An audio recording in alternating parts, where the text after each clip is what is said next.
Peru Mỹ nha. Con này hiện tại nó là 3 kg mốt, có bầu dìu lớn, tai hơi tốt nha anh em ơi,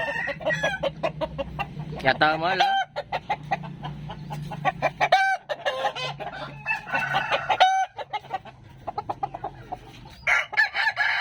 Đây, gà tơ mới lớn, 3 kg mốt, có bầu dìu lớn.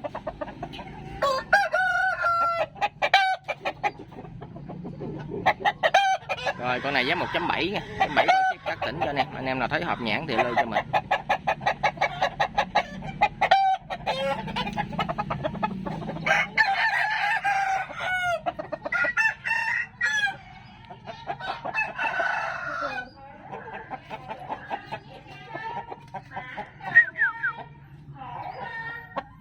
Sống hạt liệt đấy con.